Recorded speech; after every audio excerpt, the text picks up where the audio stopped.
জয় হিন্দ বন্ধুরা, back my channel Bangla body fitness. তো বন্ধুরা, আমরা সবাই জানি জিমে যদি আমরা প্রথম আসি তো এই সাইকেলটা আমাদের চালাতে লাগে না। তার কারণটা কি আজকে সেটা বলবো, আর এই সাইকেলটা চালালে কি কি হয় সেটা আজকে আমি ডিটেলসে বলবো। তার আগে একটা কথা বলি বন্ধুরা, যাদের পেট বাড়িয়ে গেছে, যাদের ভুঁড়ি বেরিয়ে গেছে, চর্বি বা ফ্যাট যাদের মোটা, তাদের জন্য সাইকেলটা চলা খুবই উপকারী। আপনারা যদি চালান তো ভালো হয়। তবে বন্ধুরা আসি আর একটা কথায়, আমি যেটা আগে বললাম যে জিমে আসার পরে আমার সাইকেল কেন চালাতে লাগে। তার কারণ বন্ধুরা, যখন আমরা জিম করে হেভি ডাম্বল মারি বা এক্সারসাইজ করবো বা কোনো মেশিনে মারবো, তখন আমাদের শরীরটাকে ফ্রি করা দরকার, আমাদের পাশ থাকে সব শরীরকে ফ্রি করা দরকার। এই জন্য আমাদের সাইকেলটা চালাতে লাগে যায় প্রথম স্টার্টিং, তারপরে ধীরে ধীরে আমাদের অন্য ওয়ার্কআউটে লাগে যায়। তো বন্ধু, এটা তো আসলে আমাদের সাইকেলের বিষয় নিয়ে। তো আমি যেটা আজকে ভিডিও বানাবো সেই বিষয়টা নিয়ে, সেটা আছে বন্ধুরা, যদি কারো পেট বাড়ে যায়, যদি কারো চর্বি বেড়ে যায়, দেখুন আমার বর্তমান ফ্যাট তো তেমন একটা নাই। তো আমি যেহেতু এখন গেনিং বাল্কিং করতেছি, মোটা হবার মাস গেন করতেছি, তো একটু হলেও আমাদের চর্বি থাকবে। কারণ এটা সবার ক্ষেত্রে হয়, যখন যারা মাস গেন করে একটু মোটা হয়, তখন যারা কাটিং এ নিয়ে এসে তখন তাদের অটোমেটিক চর্বি কিন্তু কমে আসে। এটা হচ্ছে নিয়ম জিমের। তো প্রথমত করে বন্ধু, যাদের ওভারঅল খেয়ে দিয়ে ভুঁড়ি বেড়ে গেছে বা চর্বি বেড়ে গেছে, তাদের যে ওয়ার্কআউট গুলো বন্ধুরা, সেগুলো খুব সহজ ওয়ার্কআউট। তবে একটা কথা মানে দেবেন, সেই সহজ ওয়ার্কআউট গুলো করতে তাদের কিন্তু খুব কঠিন লাগে। তার কারণটা, তাদের শরীরে এতটাই চর্বি বেড়ে যায়, এতটাই ফ্যাট বেড়ে যায় যে সহজ ওয়ার্কআউট গুলো তারা কিন্তু খুব কঠিন ভাবে করতে পারে না।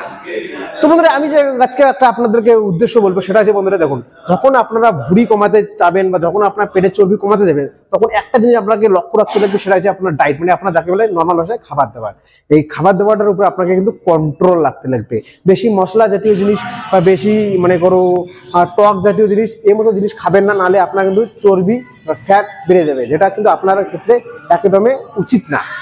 এই জন্য আমি একটা কথা বলবো আপনাদেরকে, যে আপনারা যদি ওজন কমাতে চান, যদি আপনার পেট চর্বি কমাতে চান, তো আপনারা একটা কাজ করুন, আপনারা কম খাবার দাবার আর খাবার দাবারের উপরে নিয়ন্ত্রণ রাখুন। বেশি মশলাপাতি জিনিস বা বেশি ফ্যাট জাতীয় জিনিস কখনো খাবেন না। তো বন্ধুরা, এগুলো যা আপনাদের খুব একটা সহজ ট্রিক, যেটা আপনাকে পেটের চর্বি কমানোর জন্য করা। আর ওভারঅল আপনাকে আর একটা কাজ করতে লাগবে, সেটার সাথে সাথে ব্যায়াম। যদি আপনার পেটের চর্বি কমাতে চান, তার সাথে আপনার কিন্তু ব্যায়াম করাটা বিশেষ দরকার। তো বন্ধু, আমি একটা কথা বলি, যে জিমের মধ্যে যে মেশিনটা আপনারা দেখতে পাচ্ছেন, আমি দেখুন এই মেশিনটাতে আমরা কি করি, আমরা সবাই কিন্তু এরকম করে মারি।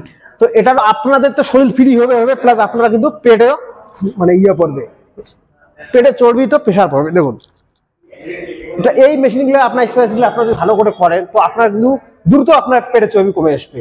আর পেটের চর্বি কমানোর যে ব্যায়ামগুলো আমি তো অলরেডি চ্যানেলের মধ্যে অনেক চ্যানেলের মধ্যে আমার আমার ব্যক্তিগত যে আমি বাংলা বডি ফিটনেস যে চ্যানেলটা আমারে, যেটা আপনাদের ভিডিওগুলো দেখতেছেন, এই ভিডিওর মধ্যে অনেকগুলো ভিডিও আমি বানাইছি, যে পেটের চর্বি কিভাবে কমাবো, তার ব্যায়ামগুলো, তার এক্সারসাইজগুলো, সমস্ত রকমের ডিটেলস আমি অলরেডি চ্যানেলে আপলোড করছি। তার সাথে যদি আপনারা নতুন করে চান, তো অবশ্যই কমেন্ট বক্সে জানাবেন। আমি নতুন করে আপনাদেরকে দেখাবো যে পেটের চর্বি কমানোর কিগুলো ব্যায়ামগুলো, এক্সারসাইজ সবগুলো আমি দেখাবো।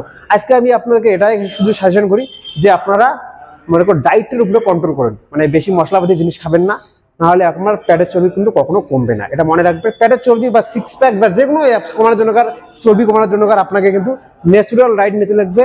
কোনো মশলা বা কোনো বেশি টক জাতীয় জিনিস কখনোই নেবেন না। এটা কিন্তু আপনাদের পরবর্তীতে প্রবলেম হতে পারে।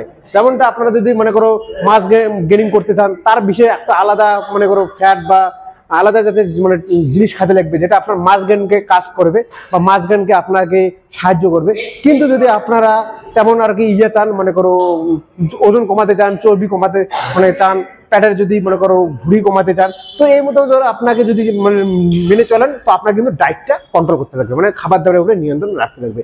এটা হচ্ছে খুব সম্পূর্ণ সিম্পল একটা ট্রিক, যেটা আপনাদেরকে মেনে চলতে লাগবে। তো বন্ধুরা, আশা করি বুঝতে পারছেন, যদি আপনারা মাসল গেইন করতে চান বা ওজন বাড়াতে চান, তাহলে আপনার ডায়েটটা একটু আলাদা। কিন্তু যদি আপনারা ওজন কমাতে চান, ভুঁড়ি কমাতে চান, পেটের চর্বি কমাতে চান, তো আপনার ডায়েট একদমই লো পরিমাণ, যাকে বলা হয় কোনো বেশি হাই ডায়েট কখনোই নেবেন না আপনাকে ওজন কমার জন্য। তার সাথে যদি ব্যায়াম করুন, তো আপনার ওভারঅল ভুঁড়ি কমে যাবে। ব্যায়াম করা ভিডিও অনেকগুলো চ্যানেলের মধ্যে আমার আছে, তো আপনারা যাই দেখতে পারেন, আমার চ্যানেলে অনেক ভিডিও আছে। তো আজকে আমি সেটা বললাম না, নতুন ভিডিও চাইলে অবশ্যই বলবেন, আমি দেখাবো যে কিভাবে ভুঁড়ি কমাবেন, কিভাবে পেটের চর্বি কমাবেন। আজকে আমি এতটুকু, আশা করি বুঝতে পারছেন। কোথাও বুঝতে ভুলে গেলে অবশ্যই কমেন্ট বক্সে জানাবেন। তো বন্ধুরা, দেখা হবে পরবর্তী একটা ভিডিওতে। ততক্ষণ ভালো থাকুন, সুস্থ থাকুন আর ন্যাচুরাল বডি বানিয়ে ফিট থাকুন। জয় হিন্দ, বাই বাই।